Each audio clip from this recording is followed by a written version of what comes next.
Joseph ഒരു college വിദ്യാർത്ഥിയാണ്. അവന് അത്യാവശ്യം നന്നായിട്ട് മുടി വെട്ടാൻ അറിയാം. അതുകൊണ്ട് തന്നെ തൊട്ടടുത്ത വീട്ടിലെ പ്രായമായിട്ടുള്ള തോമസ് ഏട്ടന് ഇടയ്ക്ക് മുടി വെട്ടി കൊടുക്കാനായിട്ട് അവൻ പോകാറുണ്ട്. തോമസ് ഏട്ടൻ്റെ മക്കൾ രണ്ടുപേരും പുറത്താണ്. അദ്ദേഹത്തിന് അൽസൈമേഴ്സ് രോഗമുണ്ട്.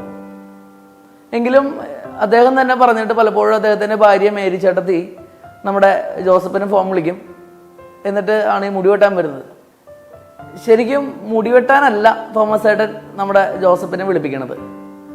കാലങ്ങളായിട്ട് വെട്ടാത്ത ഒരു താടി അദ്ദേഹത്തിനുണ്ട്, ഒരു നീണ്ട താടി. അപ്പോൾ ഈ താടി അദ്ദേഹത്തിന് വളരെ അസ്വസ്ഥത ഉണ്ടാക്കുന്നതെന്ന് പറഞ്ഞിട്ടാണ് മേരി ചേട്ടത്തെ കൊണ്ട് ജോസഫിനെ വിളിപ്പിക്കുന്നത്. ജോസഫ് അങ്ങനെ മുടി വെട്ടി തുടങ്ങും. അപ്പോൾ ഈ മുടി വെട്ടുന്ന സമയത്ത് തോമസ് ഏട്ടൻ പല കഥകളൊക്കെ ഇങ്ങനെ പറയും. പല കഥകൾക്കും വലിയ പരസ്പര ബന്ധമൊന്നും ഉണ്ടാവാറില്ല.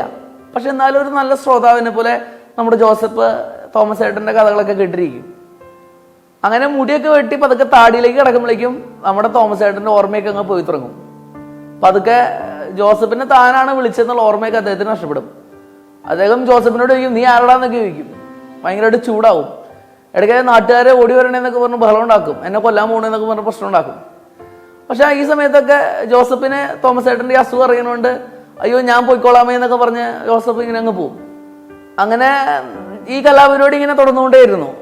ഇടയ്ക്കിടയ്ക്ക് ജോസഫ് ഇങ്ങനെ വരും, മുടിയൊക്കെ വെട്ടി കൊടുക്കും. താടി വെട്ടുന്ന സമയമൊക്കെ ആകുമ്പോഴേക്കും തോമസ് ഏട്ടൻ ആകെ ഇടങ്ങാറാക്കും.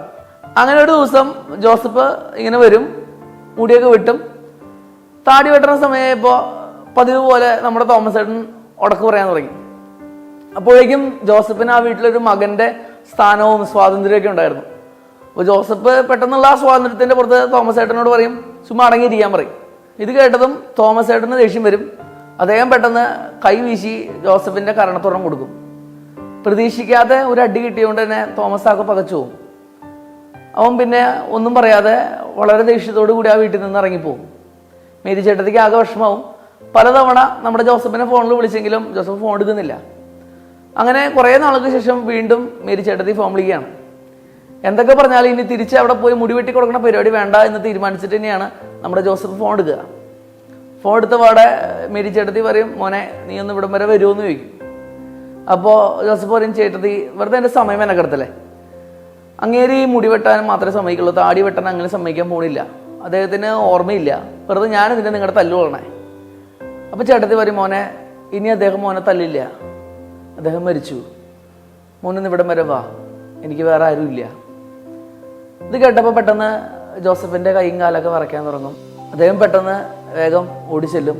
മേരി ചേട്ടത്തി പെട്ടെന്ന് ജോസഫിനോട് പറയും, മോനെ മക്കളൊക്കെ വരാൻ സമയമെടുക്കും, നമുക്ക് തോമസ് ഏട്ടനൊന്നും ഒരുക്കണ്ടേ. പെട്ടെന്ന് തന്നെ തോമസ് പോയിട്ട് റേസറും മറ്റു സാധനങ്ങളൊക്കെ എടുത്തുകൊണ്ട് വന്നു. അവസാനമായിട്ട് നമ്മുടെ തോമസ് ഏട്ടൻ്റെ മുടിയൊക്കെ വെട്ടിക്കൊടുത്തു. അതിനുശേഷം ബ്ലേഡ് എടുത്ത് പതുക്കെ അദ്ദേഹത്തിൻ്റെ താടി വടിച്ചു. അന്നാണ് ആദ്യമായിട്ട് ഒരാളുടെ താടി വടിച്ചപ്പോൾ ജോസഫിൻ്റെ കൈ വിറച്ചതും കണ്ണ് നിറഞ്ഞതും.